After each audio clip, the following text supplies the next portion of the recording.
Halo teman-teman, jadi di video ini saya akan menggabungkan video-video presentasi saya seputar materi pengantar ilmu hospitality. Selamat menikmati. Halo Pak Erik dan teman-teman, jadi di video ini saya, Caroline, akan menjelaskan mengenai keberlangsungan travel agent dan tantangan self-reservation. Jadi perkenalkan dulu, nama saya Caroline, saya berasal dari Unika Atmajaya, NIM saya itu 2024 0253 0002. Jadi langsung saja kita ke slide pertama. Pertama itu apa sih peran dari traditional travel agent? Pertama ini traditional travel agent ini berperan sebagai perantara antara wisatawan dan juga pelayan pariwisata seperti akomodasi, restoran, maskapai penerbangan dan lain-lain. Dan juga peran dari traditional travel agent ini juga sebagai sarana promosi pariwisata. Kenapa? Karena secara tidak langsung mereka menawarkan produk-produk pariwisata yang mempromosikan pariwisata itu sendiri. Kemudian peran dari travel agent traditional ini juga sebagai perencanaan perjalanan dari travel agent untuk para wisatawan. Kemudian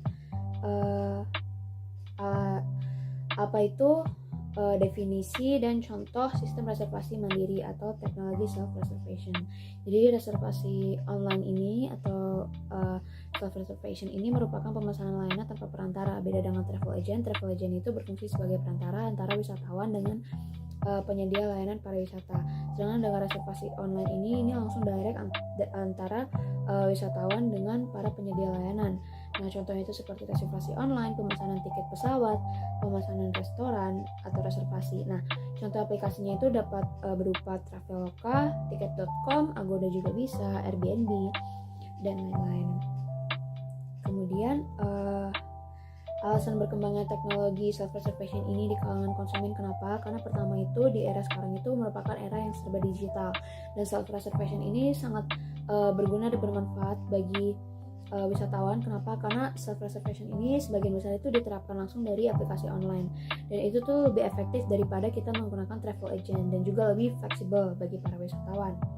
Kemudian apa sih manfaat teknologi self-reservation? Jadi pertama itu memberikan keuntungan bagi para konsumen. Seperti pertama itu kemudahan akses.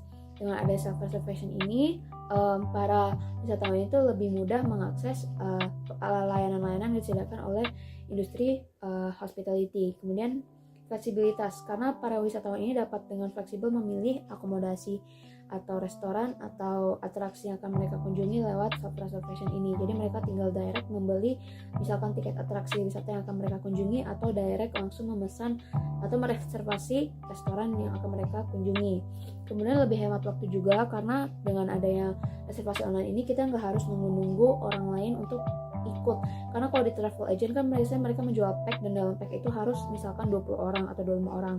Nah itu tuh harus nunggu untuk pack itu untuk penuh supaya bisa berjalan liburannya. Kemudian apa sih dampak self-reservation ini bagi biaya dan efisiensi? Kalau self-reservation ini dari segi biaya yang dari saya analisis itu biaya yang dipaparkan itu jauh lebih murah daripada travel agent. Mengapa? Karena mereka itu tidak memberikan komisi. Sedangkan kalau travel agent itu kan butuh komisi karena sudah mempromosikan industri pariwisata itu sendiri atau misalkan kayak industri akomodasi, industri restoran, dan itu tuh si travel agent butuh komisi. Sedangkan dengan self reservation ini langsung direct antara wisatawan dengan penyedia layanan sehingga biaya yang dipaparkan itu langsung dari industri itu tersendiri. Kemudian dampaknya itu jauh lebih efisien juga karena kenapa? Karena para wisatawan itu bisa langsung memilih misalkan atraksi apa yang akan mereka kunjungi atau akomodasi di mana akomodasi yang akan mereka inap. Kemudian apa sih tantangan bagi travel agent dengan adanya teknologi self reservation ini? Yang pertama itu penurunan permintaan atau penurunan jumlah konsumen. Kenapa? Karena dengan ada self reservation itu kan jauh lebih simple. Cuman tetap aja ada preferensi mungkin yang masih memilih travel agent. Cuman untuk zaman sekarang bisa dibilang jauh lebih sedikit. Kenapa? Karena teknologi berkembang dan para wisatawan itu juga sudah mengikuti perkembangan zaman sehingga susah bagi travel agent untuk bertahan di era global yang digital saat ini. Kemudian persaingan dengan para aplikasi-aplikasi self reservation seperti Traveloka, Tiket.com, Agoda, Airbnb, dan aplikasi lainnya. Kemudian adaptasi, travel agent ini juga harus bisa beradaptasi dengan adanya era teknologi, era digital, sehingga mereka itu harus bisa dengan pintar, dengan cerdik memanfaatkan teknologi-teknologi yang ada. Itu akan menjadi nilai plus bagi travel agent. Kemudian apa sih yang bisa dilakukan si travel agent ini untuk bertahan? Yang pertama itu mereka bisa menginovasi layanan mereka. Seperti yang pertama itu personalisasi. Dengan adanya personalisasi ini, wisatawan itu bisa merasa lebih spesial. Dengan misalkan travel agent ini tuh mempersonalisasi layanan bagi mereka, misalkan pihak wisatawan yang memesan pack untuk ke wisata alam. Nah, para travel agent ini bisa memberikan layanan yang spesial sehingga para wisatawan ini bisa mendapatkan pengalaman khusus dan spesial dibandingkan mereka reservasi online yang apa-apa sendiri, tapi dengan travel agent ini mereka dilayani. Kemudian itu bermanfaat teknologi untuk bisa meningkatkan nilai tambah. Seperti yang sudah saya katakan tadi, para travel agent itu sudah harus bisa menyesuaikan dengan era digital saat ini, sehingga para traditional travel agent itu tidak ketinggalan zaman istilahnya dengan para aplikasi self reservation yang sudah jauh lebih efisien saat ini. Kemudian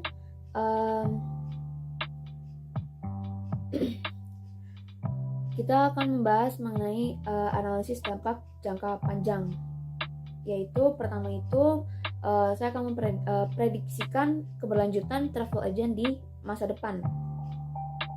Yang pertama itu travel agent itu pastinya harus adaptasi tren, misalkan tren teknologi dan lain-lain yang memungkinkan untuk terjadi di masa depan. Kemudian kolaborasi dengan pihak industri pariwisata. Nah, travel agent ini harus bisa kolaborasi dengan para pihak industri pariwisata untuk menarik para wisatawan, karena mereka nggak bisa di era ini tuh mereka nggak bisa mengembangkan produk-produk mereka yang itu aja, sehingga mereka harus berkolaborasi dan menawarkan produk-produk yang menarik untuk para wisatawan. Kemudian fleksibilitas itu juga sangat dibutuhkan oleh traditional travel agent. Mengapa? Karena ya sudah saya sebutkan kalau self reservation itu jauh lebih fleksibel dibandingkan travel agent, sehingga travel agent itu juga harus bisa mengimbangi dengan para aplikasi self reservation yang ada. Kemudian contoh kasus implikasi teknologi self reservation ini pada ekosistem pariwisata secara keseluruhan. Jadi di sini saya mengambil contoh kasus dari analisis dan pengembangan sistem reservasi online untuk wisata berbasis website studi kasus Pulau Harapan Kepulauan Seribu. Saya ambil dari jurnal informatika terpadu dari Universitas LPPM STTNF. Nah, di sini itu mereka merancang aplikasi untuk wisata Pulau Harapan yang berbasis web. Nah, itu diterapkan di dalam aplikasi, yaitu fitur booking untuk user dan fitur accept booking untuk admin. Nah, pada fitur booking ini terdapat form data yang harus diisi oleh para user. Untuk melakukan booking paket wisata Pulau Harapan, user itu nggak perlu login lagi ke dalam aplikasi dan bisa langsung booking, sehingga langsung direct gitu. Nah, berdasarkan hasil pengujian mereka itu kepada 10 responden terkait, nah itu tuh mendapat hasil sebesar 91,42%, hampir 100%. Mereka itu menyimpulkan bahwa aplikasi reservasi wisata Pulau Harapan ini itu sangat layak dan bermanfaat bagi wisatawan dan agent travel. Jadi sudah dibuktikan dalam jurnal ini bahwa self reservation itu sangat efisien dan juga sangat berguna dan layak di era saat ini. Selamat pagi, siang, atau sore Pak Erik dan teman-teman. Jadi pada video ini saya akan menjelaskan mengenai apa sih dampak perkembangan teknologi terhadap tren perjalanan para wisatawan di era digital. Jadi pertama-tama kita langsung membahas saja apa sih definisi dari era digital dalam konteks pariwisata ini tersendiri. Nah, definisi era digital dalam konteks pariwisata ini itu merupakan era digital yang memang berada di lingkup industri pariwisata yang gunanya itu industri pariwisata itu sendiri itu memanfaatkan teknologi tersebut untuk mempromosikan, mengelola, dan menyajikan produk-produk dari industri pariwisata. Kemudian ada nggak sih perubahan perilaku wisatawan ya yang ada gitu di era digital ini tersendiri? Nah, jawabannya itu ada. Nah, perubahannya itu dapat berupa peningkatan penggunaan platform online untuk pemesanan. Ketika berkembangnya suatu inovasi di suatu era, itu pasti akan mengubah gaya hidup dari manusia itu tersendiri. Nah, seperti di era digital di konteks pariwisata ini, semakin banyak inovasi-inovasi yang tercipta di dalam konteks pariwisata, mungkin seperti online travel agent atau OTA, kemudian aplikasi-aplikasi pemesanan online. Nah, di sini saya mengambil referensi dari antaranews.com. Di berita ini dijelaskan bahwa pada periode Februari sampai Juli 2023 itu dibuktikan terjadi peningkatan pesanan tiket pesawat sebesar 22%, akomodasi sebesar 36%, dan atraksi wisata sebesar 22%. Dan semua ini dilakukan lewat aplikasi pemesanan online, seperti mungkin Traveloka atau Agoda, seperti itu. Nah, ini aja datanya diambil pada 2023, apalagi di 2024 era teknologi di era digital itu semakin berkembang, pasti semakin banyak orang yang ingin juga mengenal mengenai inovasi-inovasi baru yang terjadi sekarang. Kemudian apa sih dampak pada industri pariwisata? Nah, dampaknya itu dapat berupa adaptasi bisnis pariwisata terhadap teknologi baru. Nah, berkembangnya sesuatu di era sekarang seperti era digital itu akan menciptakan inovasi-inovasi baru yang sudah saya sebutkan tadi. Nah, kalau dalam konteks pariwisata ini tuh dapat berupa mungkin bisa kita rasakan sendiri. Itu dulu kita biasanya ke hotel, kita menerima kunci beserta tag kamar hotel kita, tapi sekarang kita udah menggunakan kartu kamar tinggal di tap, gak usah pakai kunci lagi, dan ada teknologi RFID, Internet of Things, dan lain-lain. Nah, kemudian juga dulu kita mungkin biasanya ada yang menggunakan travel agent yang biasanya itu datang ke ruko atau enggak ada booth gitu. Nah, sekarang itu sudah gampang, lewat ponsel aja sudah bisa di rumah, juga sudah bisa, nggak perlu datang ke booth mereka atau ke ruko offline mereka lagi. Seperti misalkan ada aplikasi Traveloka, aplikasi Airbnb. Di aplikasi ini kita udah bisa ngelakuin reservasi, baik itu reservasi hotel, akomodasi, restoran, tiket masuk atraksi wisata, dan lain-lain. Dan juga bisa seperti tiket pesawat. Kemudian apa sih tantangan dan peluang dalam industri? Sebelumnya kita akan bahas tentang contoh kasus terlebih dahulu, contoh kasus mengenai bukti dari adanya perubahan di konteks pariwisata dalam era digital ini. Nah, contohnya yang sudah saya sebutkan tadi itu seperti perubahan kunci kamar hotel yang dulunya itu kunci beneran kunci, tapi sekarang sudah memakai kartu, sudah memakai teknologi RFID. Dan juga travel agent tadi yang sudah di zaman sekarang itu sudah berubah menjadi online travel agent. Mungkin memang masih banyak orang yang nyaman menggunakan travel agent tradisional, tetapi semakin berjalannya waktu, travel agent tradisional itu mungkin akan semakin mengupgrade usaha mereka menjadi travel agent online, karena namanya perkembangan itu nggak bisa dihambat dan akan terus berjalan. Maka dari itu mereka kan harus mengikuti perkembangan zaman, dan kita sebagai manusia juga nggak bisa nge-stuck di teknologi yang tradisional itu aja, tapi kita juga harus bisa mengikuti perkembangan zaman supaya kita istilahnya nggak ketinggalan. Kemudian balik ke tadi, tantangan dan peluang dalam industri pariwisata itu dapat berupa persaingan dengan platform teknologi.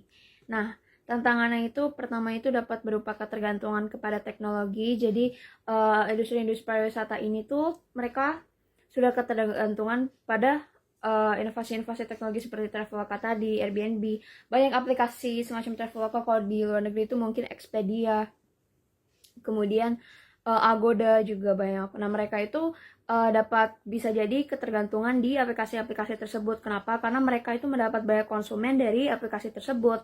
Kemudian juga terdapat persaingan karena semakin mudahnya akses industri pariwisata memasarkan produk mereka, semakin besar juga persaingan yang terjadi di market.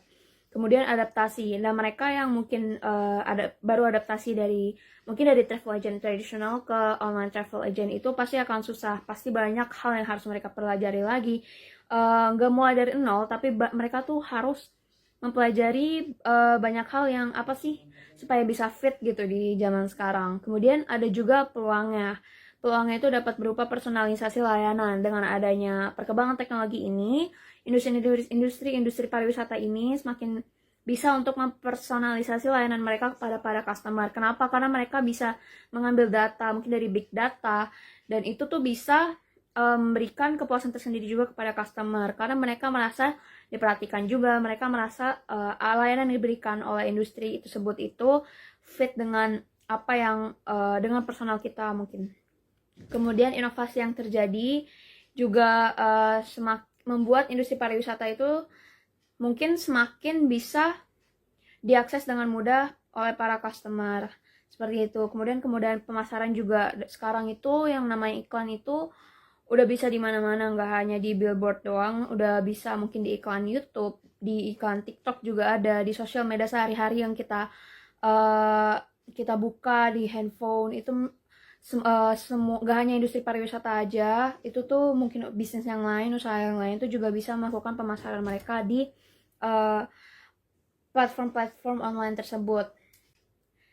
Kesimpulan yang saya simpulkan dari presentasi ini itu para pelaku di industri pariwisata itu tetap harus mengikuti perkembangan zaman. Mereka itu tidak bisa, misalkan mereka kekeh terhadap apa yang mereka jalankan saat ini. Mungkin seperti travel agent tradisional itu nggak bisa kekeh kalau wah gue mau terus jadi travel agent tradisional, gue mau terus menerapkan metode yang gue lakukan saat ini. Itu nggak bisa karena dari analisis saya, namanya perkembangan zaman itu harus diikuti, namanya perkembangan teknologi harus diikuti. Kenapa? Karena ada inovasi-inovasi baru, dan inovasi baru itu pasti semakin diperbuat untuk memudahkan manusia, dan manusia itu juga pasti akan beralih ke inovasi-inovasi tersebut. Maka dari itu pelaku di industri pariwisata itu harus bisa mengikuti inovasi-inovasi perkembangan-perkembangan yang terjadi, nggak hanya di perkembangan teknologi saja yang sedang kita bahas, mungkin juga di perkembangan dalam konteks lainnya. Pak Erik dan teman-teman. Jadi saya akan memperkenalkan diri saya. Nama saya Caroline. Saya merupakan mahasiswa Prodi Pariwisata dari Fakultas Ilmu Administrasi Bisnis dan Ilmu Komunikasi Unika Atmajaya. Jadi pada video ini saya Caroline akan membahas mengenai analisis daya tarik wisata lokal dalam menarik wisatawan domestik pasca pandemi. Jadi langsung saja kita mulai, apa sih dampak pandemi COVID-19 terhadap pariwisata.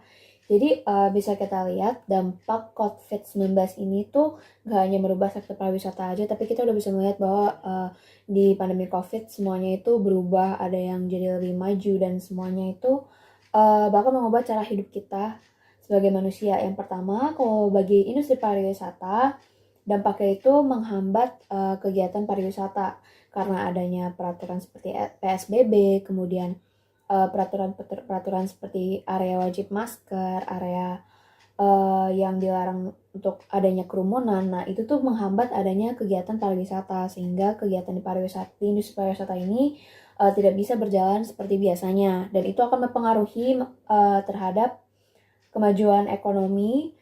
Karena darinya yang semua wisatawan itu biasa misalkan datang ke sebuah atraksi wisata, berkerumun. Ketika COVID-19 ini terjadi, pandeminya terjadi, itu akan menghambat kegiatan tersebut, sehingga wisatawan yang datang ke suatu destinasi atau atraksi pun berkurang. Kemudian adanya penutupan destinasi wisata. Kenapa? Karena adanya hal tadi, wisatawan yang datang ke destinasi atau atraksi itu pastinya akan berkurang karena ada peraturan baru pada pandemi, sehingga ada beberapa destinasi yang memang tidak bisa, misalkan biaya operasional mereka itu jauh lebih tinggi daripada biaya yang masuk dari para wisatawan, sehingga mereka itu terus mengalami kerugian dan pada akhirnya menutup destinasi mereka. Kemudian meningkatkan angka pengangguran yang dapat berdampak pada industri pariwisata. Kenapa? Karena industri pariwisata kan membutuhkan pekerja-pekerja atau karyawan. Nah, pada pandemi COVID ini kurangnya pemasukan ini dapat mempengaruhi suatu perusahaan pariwisata sehingga angka pengangguran ini dapat meningkat karena mereka itu tidak bisa membayar seluruh pekerja di perusahaan tersebut karena kurangnya pemasukan yang gak kayak biasanya. Kemudian, apa sih potensi wisata lokal atau keunikan dan keberagaman destinasi lokal? Nah, pertama-tama itu saya akan mengambil beberapa wilayah di Indonesia seperti Candi Borobudur, Malioboro, Danau Toba, dan Pulau Komodo. Nah, Indonesia itu kan terdiri dari banyak pulau dan banyak suku dan itu udah bisa menjadi keunggulan yang dijadikan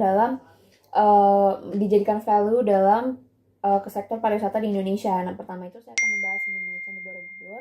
Candi Borobudur ini dapat menjadi potensi dari pariwisata Indonesia. Kenapa? Karena mereka itu memiliki candi yang memang punya cerita juga, punya story di balik pembangunannya, di balik setiap stupannya, dan lain-lain. Kemudian Malioboro ini juga dapat menjadi potensi. Kenapa? Karena di Malioboro ini kan dikenal sebagai tempat yang memiliki banyak jajanan gitu, tempat nongkrong, dan di sana itu juga menjual produk-produk dengan harga murah yang dicari oleh para wisatawan juga. Banyak juga oleh-oleh yang bisa didapatkan dari Malioboro ini, oleh-oleh dari Jogja, seperti itu. Sehingga ini dapat menjadi potensi atau keunikan dan keberagaman. Kemudian Danau Toba. Yang itu bisa banget jadi preferensi bagi mereka yang suka wisata alam. Karena Danau Toba ini disuguhkan sama pemandangan danau yang emang udah dikenal gak ada duanya lah. Terus di Pulau Komodo, nah ini juga dapat menjadi potensi.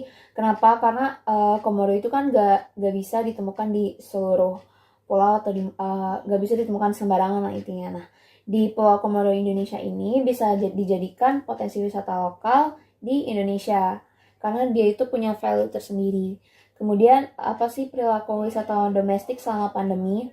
Nah, ini tuh mengubah preferensi wisatawan terhadap destinasi yang lebih dekat sama tempat tinggal mereka dan yang lebih aman. Pertama itu mereka pasti menghindari kerumunan. Kenapa? Karena COVID-19 itu kan dapat menular lewat kerumunan. Nah, kita juga sebagai warga negara itu dihimbau untuk menghindari kerumunan pada saat itu untuk menghindari terjadinya penyebaran virus COVID-19. Nah, perilaku wisatawan ini menghindari kerumunan pada saat pandemi 19. Kenapa? Karena mereka itu tidak mau kena COVID-19 lah intinya.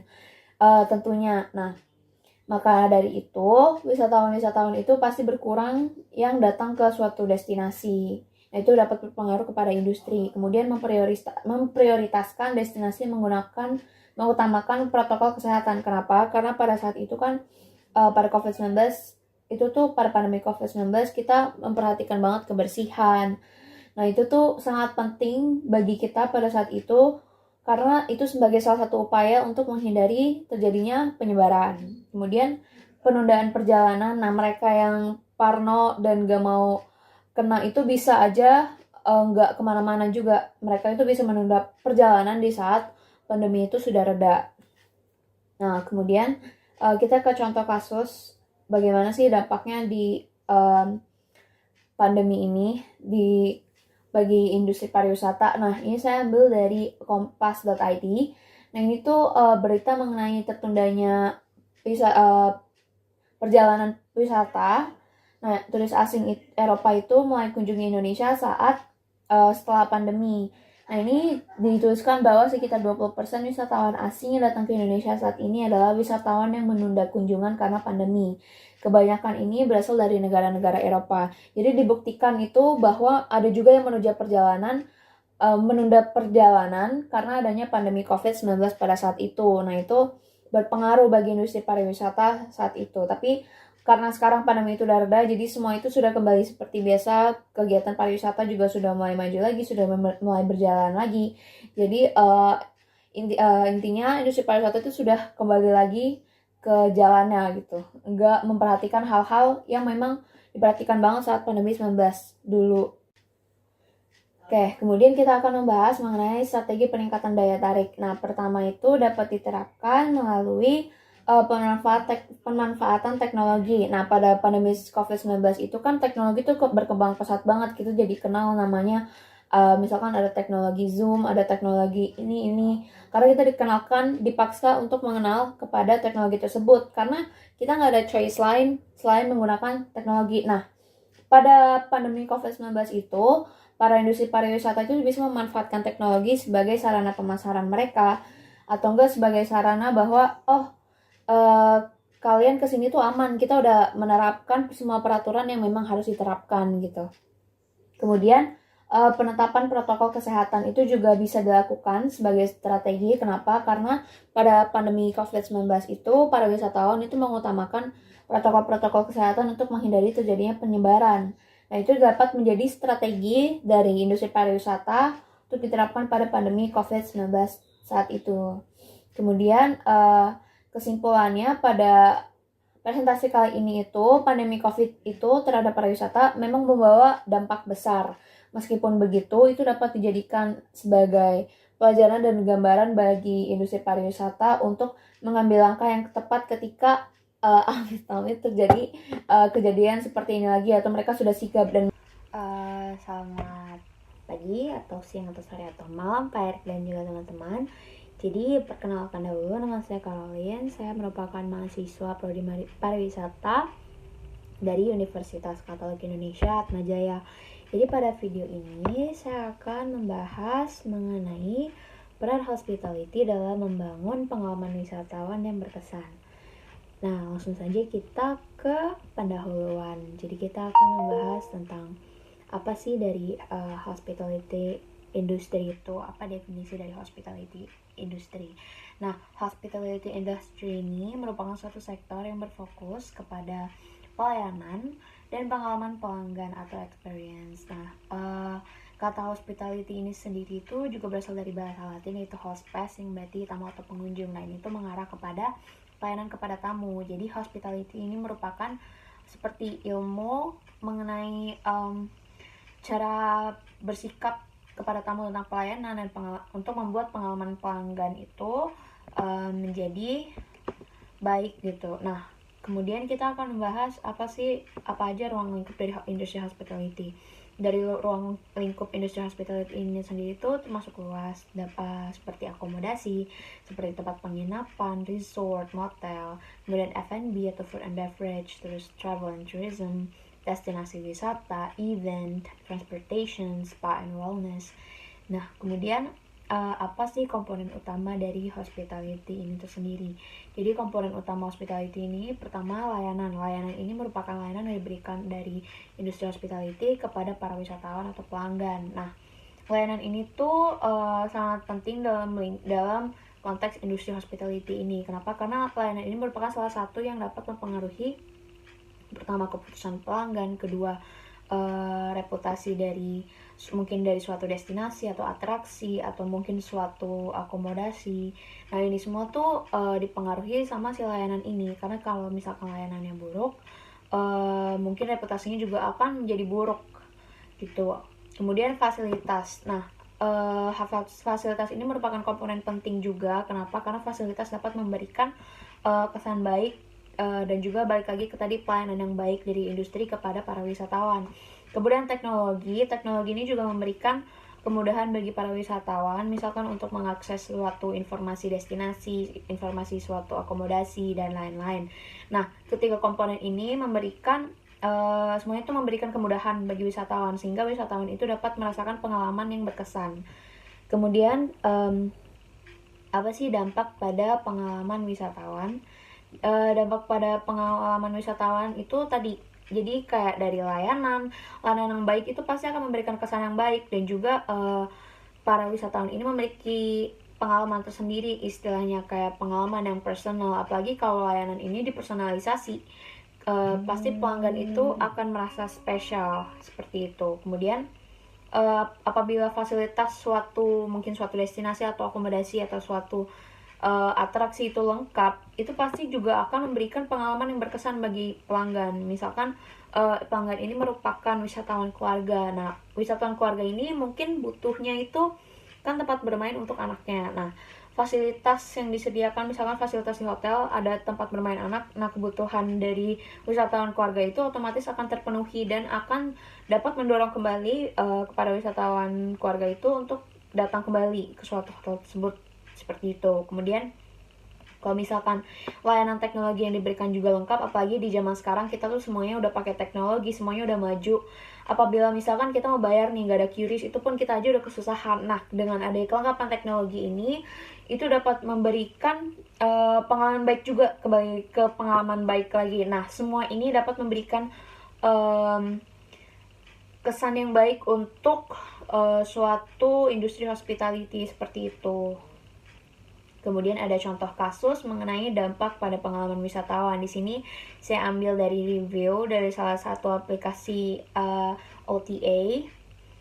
Jadi di sini ada 4 kriteria dari strategic location, friendly staff, great villa, dan peaceful ambience. Nah, dari friendly staff ini merupakan kedua dari yang terbanyak di review salah satu hotel di Traveloka ini. Si wisatawannya itu mengatakan bahwa even though this is an old hotel, but the receptionist is welcoming us to us a nice strategic location also. My room has upgrade into deluxe and got blah blah blah. Salah satu dari review itu tuh mendorong bahwa the receptionist is welcoming to us and nice. Nah, ini tuh menandakan bahwa walaupun memang tempat tersebut itu seperti yang dikatakan sudah tua, tapi pelayanan itu tetap baik. Nah, itu tetap akan memberikan kesan baik seperti yang diberikan oleh review oleh di salah satu aplikasi ini itu cukup tinggi 8,5. Nah, kemudian ada lagi the property was very clean and staff were so nice and helpful. Nah, ini mendorong salah satu reviewer itu memberikan nilai 10/10 seperti itu. Kemudian ada lagi salah satu review, nice hotel, staff are friendly and helpful, I recommend this hotel. Nah, ini tuh menunjukkan bahwa memang pelayanan yang baik itu merupakan salah satu faktor yang dapat memberikan pengalaman baik dan berkesan bagi para wisatawan. Kemudian ada lagi yang mengatakan bahwa staff was amazing and the hotel is located in a nice area. The hotel itself was really nice and the bakery was delicious. Dan di bawahnya juga ada staff with amenities, rooms, and the atmosphere was excellent. I would definitely recommend staying at this hotel. Nah, ini tuh merupakan salah satu contoh lah tadi, bahwa pelayanan yang baik itu juga sangat berpengaruh kepada pengalaman wisatawan. Kemudian kita akan membahas mengenai strategi membangun pengalaman berkesan. Yang pertama itu ada feedback. Nah, apabila misalkan pengalaman suatu wisatawan itu tidak berkesan dengan baik lah. Nah, apabila hotel memberikan feedback kepada saran tersebut, kritik tersebut, otomatis si wisatawan itu, si pelanggan itu akan merasakan, wah, kritik gue diperhatiin, kritik saya diperhatiin nih. Dan itu dapat memberikan kesan baik, dapat mendorong wisatawan tersebut untuk mencoba memakai produk atau jasa yang ditawarkan lagi yang dikritik tadi. Nah, itu bisa menandakan bahwa memang si pihak industri itu tuh memberikan evaluasi yang baik. Kemudian personalisasi layanan tadi, sama seperti tadi, personalisasi layanan ini juga pasti akan memberikan pengalaman berkesan kepada para wisatawan, dan ini dapat berdampak dengan sangat baik. Kemudian fokus kepada service ini atau pelayanan ini juga dapat berdampak sangat baik. Kenapa? Karena seperti salah satu review tadi, walaupun hotel itu tua tapi pelayanan itu sangat baik. Nah, itu dapat menutup apa yang menjadi kekurangan dari suatu industri gitu, salah satu sektor industri seperti itu. Kemudian kita akan membahas mengenai kesimpulannya. Kesimpulannya itu apa sih? Jadi ringkasan dari peran hospitality itu, seperti yang saya katakan tadi, hospitality itu kan berasal dari kata lain hospes, yang berarti tamu atau pengunjung. Ini tuh mengarah kepada pelayanan yang memang diberikan untuk wisatawan untuk memberikan pengalaman yang berkesan di salah satu sektor industri pariwisata yang digunakan oleh salah satu wisatawan seperti itu. Kemudian terima kasih atas Erik dan juga teman-teman. Jadi pada video ini saya akan menjelaskan mengenai Saya akan membahas mengenai strategi destinasi wisata berkelanjutan untuk menjaga kelestarian budaya lokal. Sebelumnya, perkenalkan nama saya Caroline. Saya merupakan mahasiswa dari Prodi Pariwisata, Fakultas Ilmu Administrasi Bisnis dan juga Ilmu Komunikasi. Jadi langsung saja kita ke slide pertama. Jadi kita akan membahas apa sih pengertian dari sustainable tourism atau pariwisata berkelanjutan itu tersendiri. Jadi sustainable tourism ini adalah merupakan pengembangan pariwisata yang memang bertujuan untuk meminimalkan dampak negatif terhadap lingkungan, sosial, dan juga ekonomi, sambil memenuhi kebutuhan wisatawan dan masyarakat lokal. Jadi sustainable tourism ini merupakan suatu kegiatan pariwisata, pengembangan pariwisata yang memang tujuannya itu untuk meminimalkan dampak-dampak negatif terhadap lingkungan, terhadap sosial, dan juga terhadap ekonomi. Nah, tapi itu tidak menghambat kegiatan pariwisata yang ada, seperti itu. Kemudian, apa sih pentingnya menjaga kelestarian lokal ini tersendiri? Kenapa sih sampai ada pariwisata berkelanjutan yang memang untuk menjaga budaya lokal? Jadi, untuk menjaga budaya lokal ini tuh cukup penting. Kenapa? Karena budaya lokal itu dapat menjadi nilai dari suatu tempat atau juga menjadi identitas dari suatu tempat seperti itu. Nah, di sini kita dapat mengambil dari nilai ekonomi dan juga nilai sosial.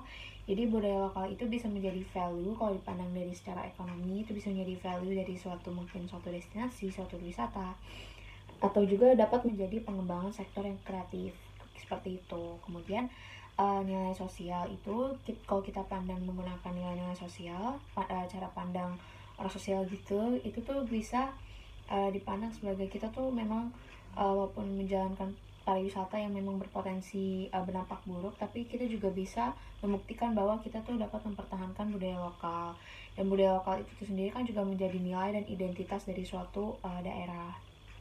Kemudian juga dapat membentuk dari komunitas baru. Dengan adanya pariwisata berkelanjutan ini, pasti banyak orang yang memang juga ingin ikut berpartisipasi dalam hal ini. Nah, ini dapat membuat komunitas baru yang memang akan memberikan dampak positif bagi lingkungan, sosial, dan juga ekonomi. Kemudian, apa sih strategi dari pariwisata keberlanjutan? Jadi strategi dari pariwisata keberlanjutan ini pertama dapat berupa pengembangan komunitas. Dengan adanya komunitas ini sangat membantu dengan berjalannya pariwisata keberlanjutan. Mengapa? Karena pariwisata keberlanjutan ini memang tidak dapat diwujudkan apabila ini tuh hanya dijalankan oleh satu orang atau mungkin beberapa orang. Mungkin kayak 2:10 atau 3:10 itu tuh nggak akan jalan, itu akan stagnan. Kenapa? Karena kita ini tuh membutuhkan aksi nyata dari sebagian besar orang untuk mewujudkan tujuan dari pariwisata keberlanjutan ini itu sendiri. Maka dari itu strateginya itu pertama ada pengembangan komunitas. Dengan adanya pengembangan komunitas ini sangat dapat memudahkan berjalannya pariwisata keberlanjutan untuk mencapai tujuan yang ada. Kemudian kita juga bisa menerapkan pendidikan kepada para wisatawan. Kita dapat memberikan edukasi kepada wisatawan, kenapa sih pariwisata keberlanjutan ini tuh penting. Ini tuh bukan hanya untuk lingkungan sosial ekonomi, tapi juga baik untuk kalian gitu, untuk masyarakat, untuk wisatawan, seperti itu. Kayak dengan adanya pariwisata keberlanjutan, lingkungan pasti akan mungkin lebih hijau, lebih baik, dan juga polusi berkurang. Kemudian mungkin untuk sosial itu lebih damai, lebih tentram. Kemudian ekonomi juga lebih stabil. Nah, ini tuh kan juga pasti bermanfaat bagi para wisatawan, seperti itu. Kemudian ini ada contoh nyatanya. Saya mengambil contoh nyata dari Hotel Pelataran. Hotel Pelataran ini tuh mengambil raih ASEAN Green Hotel Award 2024. Dan ini tuh dia menerapkan pariwisata berkelanjutan berupa mengurangi emisi karbon, melakukan penanaman pohon, mengolah air limbah. Nah, ini tuh juga mengajak para wisatawan. Ini juga dapat menjadi aksi dari strategi edukasi kepada wisatawan. Mereka itu mengajak para pelanggan untuk mengurangi sampah plastik, dan juga mengajak wisatawan atau pelanggan untuk menanam pohon atas nama mereka. Ini tuh sangat amat dapat berguna bagi para pihak hotel untuk mengajak wisatawan untuk ayo kita ikut yuk dalam mewujudkan pariwisata keberlanjutan ini. Ayo kita peduli kepada lingkungan kita, kepada sosial kita, kepada kondisi ekonomi kita, seperti itu. Nah ini tuh dari contoh case ini mereka itu menunjukkan bahwa mereka tuh berhasil gitu meraih penghargaan Green Hotel Award dari aksi pariwisata keberlanjutan mereka, seperti itu. Kemudian bagaimana sih cara pihak hotel atau pihak industri industri pariwisata itu mengimplementasikan strategi pariwisata keberlanjutan. Jadi pertama itu dapat berupa teknologi ramah budaya. Ini tuh dapat membantu pariwisata keberlanjutan itu tetap berjalan dengan mengimplementasikan strategi ini. Kemudian ada juga promosi budaya. Promosi budaya ini tuh dapat dibilang langkah yang paling mudah dilakukan, apalagi sekarang tuh di zaman digital. Kalau mau promosi itu bisa lewat digital kayak social media atau aplikasi online, itu udah gampang banget, kayak kita nggak perlu gerak banyak tapi kita udah bisa mempromosikan gitu. Kemudian apa sih kesimpulan dari presentasi pada kali ini? Jadi kesimpulannya itu sebenarnya pariwisata keberlanjutan itu memang sudah sangat dibutuhkan di era sekarang, apalagi sekarang itu merupakan eranya globalisasi, semuanya itu semakin berkembang dan hal lama itu bisa saja ditinggalkan oleh kita sebagai manusia gitu. Dan itu kita tidak bisa menolak akan hal itu. Memang sekarang tuh udah terbukti banyak hal yang sudah, misalkan budaya yang sudah tertinggal, budaya yang sudah dilupakan. Nah, dengan adanya pariwisata keberlanjutan ini dapat membangkitkan budaya-budaya tersebut dan juga dapat mengajak wisatawan atau masyarakat secara tidak langsung untuk ayo kita bangkitin lagi budaya-budaya asli, identitas asli kita yang dulu. Dan juga ini juga dapat menjadi aksi dari industri pariwisata sebagai ajakan untuk masyarakat untuk ayo kita perbaiki kondisi lingkungan kita, kondisi ekonomi kita, kondisi budaya kita dengan adanya aktivitas pariwisata ini, seperti itu. Demikian presentasi siang atau sore, malam Pak Erik dan juga teman-teman. Jadi pada video ini saya akan mempresentasikan mengenai peran pariwisata sebagai alat untuk pengembangan ekonomi lokal di daerah tertinggal. Jadi sebelum saya memulai presentasi ini, perkenalkan, nama saya Caroline. Saya merupakan mahasiswi dari Universitas Katolik Indonesia Atmajaya. Dan langsung saja saya memulai presentasinya. Jadi pertama, apa sih definisi dari daerah tertinggal itu? Jadi kalau berdasarkan Peraturan Presiden Nomor 63 Tahun 2020, daerah tertinggal adalah kabupaten yang masyarakat dan wilayahnya kurang berkembang dibandingkan dengan daerah lain dalam skala nasional. Nah, daerah tertinggal ini tuh dinilai berdasarkan apa sih? Jadi kriteria penetapannya itu mencakup perekonomian masyarakat, sumber daya manusia, sarana dan prasarana, kemampuan keuangan daerah, aksesibilitas, dan karakteristik daerah tertentu. Nah, kriteria ini tuh sudah dapat dinilai oleh pemerintah untuk suatu daerah. Nah, itu tuh buat menetapkan apakah daerah ini termasuk daerah tertinggal atau bukan. Kemudian, apa sih kontribusi pariwisata terhadap ekonomi lokal?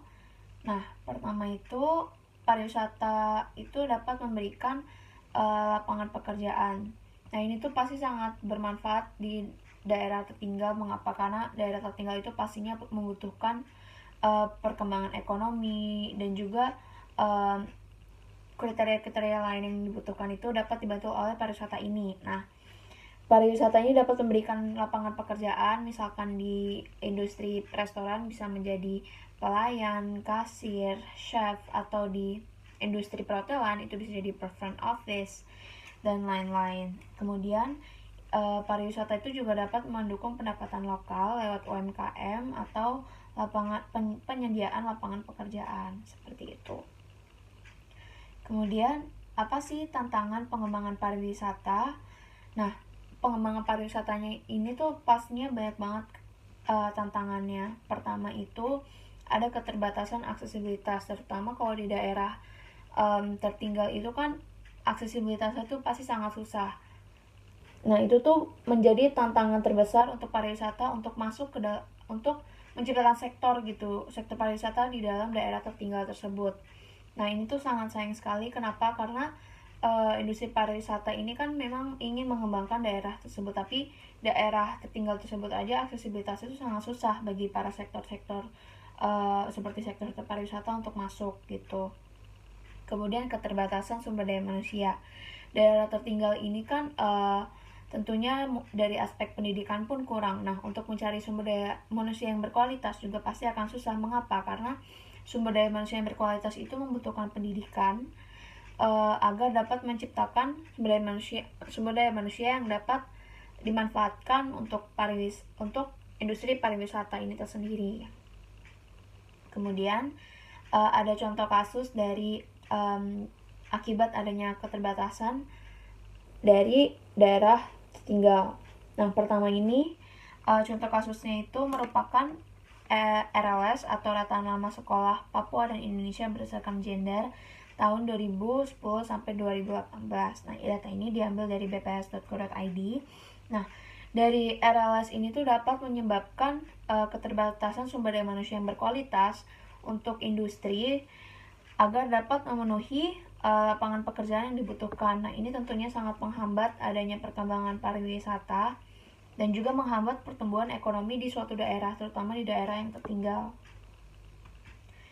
Kemudian, apa sih strategi pengembangannya? Jadi pertama itu dapat berupa pengembangan komunitas. Nah, pemberdayaan komunitas ini dapat dilakukan melalui pelatihan UMKM.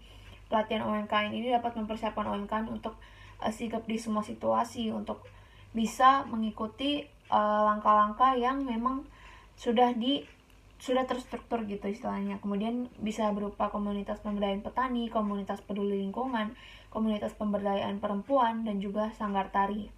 Sanggar tari itu seperti komunitas kesenian seperti itu. Nah, pemberdayaan komunitas ini itu dapat membantu pengembangan di daerah-daerah tertinggal seperti itu.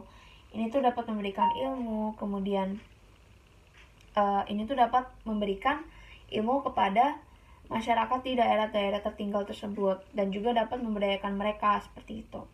Kemudian dapat melakukan kemitraan, contohnya itu rantai pasok antara produsen besar dengan UMKM, kemudian subkontrak dengan pemberian kesempatan kerja dari perusahaan besar untuk perusahaan kecil.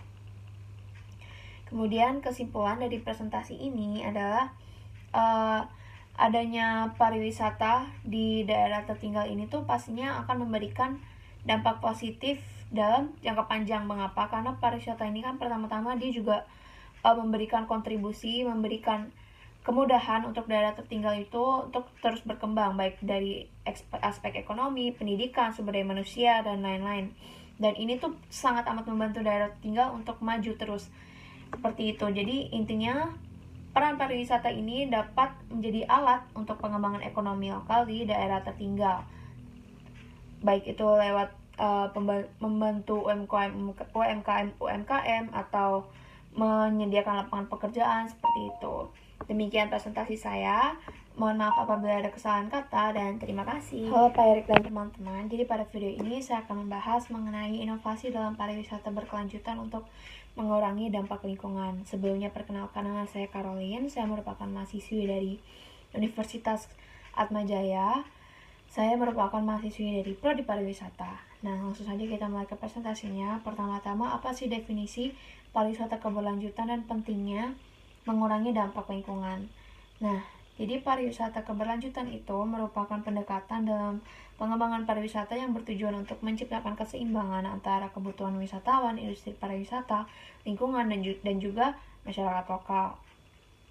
Nah, pariwisata keberlanjutan ini tuh penting untuk mengurangi dampak lingkungan. Kenapa? Karena pariwisata keberlanjutan ini dia itu tidak hanya mementingkan sisi bisnis dari pariwisata itu. Kalau misalkan pariwisata ini mementingkan sisi bisnisnya aja, pasti lingkungan, ekonomi, budaya, dan lingkungannya itu pasti akan terdampak negatif karena mereka tuh hanya mementingkan bisnis.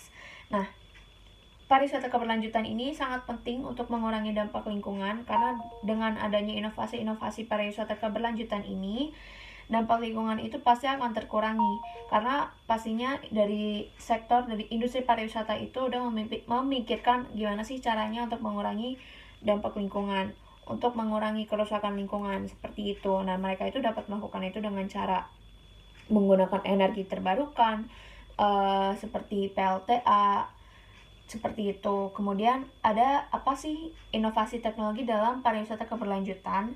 Jadi pertama itu ada penggunaan teknologi ramah lingkungan seperti energi terbarukan di hotel dan transportasi. Nah, energi terbarukan ini tuh dapat berupa tadi PLTA, yaitu pembangkit listrik tenaga angin atau juga tenaga air. Dan juga kalau sekarang itu para transportasi itu udah beralih dari transportasi yang tadinya menggunakan bensin, energi bensin, sekarang itu sudah menggunakan energi listrik. Nah, ini tuh dapat ini tuh dapat mengurangi dampak lingkungan, dampak kerusakan lingkungan seperti itu. Kemudian bagaimana sih strategi pengelolaan sampah dan air di destinasi wisata? Nah, strategi pengelolaan sampah dan air ini tuh, misalkan yang pengelolaan sampah itu dapat berupa seperti misalkan suatu hotel tuh mengelola sampah-sampah limbah dari makanan dan mungkin dari breakfast yang tersisa menjadi sesuatu yang memang bermanfaat ke depannya, atau mungkin pihak hotel atau pihak industri dapat mengelola limbah air untuk mungkin menjadikan seperti hal-hal yang berguna untuk kedepannya juga. Jadi semuanya itu nggak waste dengan sia-sia. Nah, sini tuh ada contohnya. Yang pertama itu dari Hotel Alila Solo. Nah, Alila Solo ini mengelola limbah air. Nah, kalau dari hotel di Jogja ini, dia itu mengelola sisa makanan atau sampah menjadi pupuk cair. Nah, mereka itu menerapkan pariwisata keberlanjutan yang memang mengurangi dampak kerusakan lingkungan seperti itu. Kemudian, apa sih tantangan dan solusi? Jadi pastinya pariwisata keberlanjutan ini tuh memiliki tantangan, dan dari tantangan ini juga dapat ditemukan solusinya. Nah, pertama itu tantangannya itu dapat berupa keterbatasan dalam penerapan inovasi. Yang pertama itu dananya. Nah, tentunya untuk menerapkan pariwisata keberlanjutan ini tuh sangat memerlukan banyak dana, apalagi hal-hal seperti mungkin jika mereka mau menggunakan panel surya itu pasti akan membutuhkan dana yang lebih lagi, karena panel surya itu kan nggak murah kalau dibilang. Tapi dengan menggunakan panel surya ini, hasil yang dihasilkan juga nggak murah. Nah, itu seperti itu. Jadi kayak kalau dibilang itu ibaratnya worth it gitu untuk mendapatkan hasil yang memang berguna dalam jangka panjang. Kemudian apabila mereka juga mau menciptakan seperti pembangkit listrik tenaga air atau tenaga angin, itu juga pasti membutuhkan dana lebih, karena mereka itu harus membangun alat-alatnya seperti itu.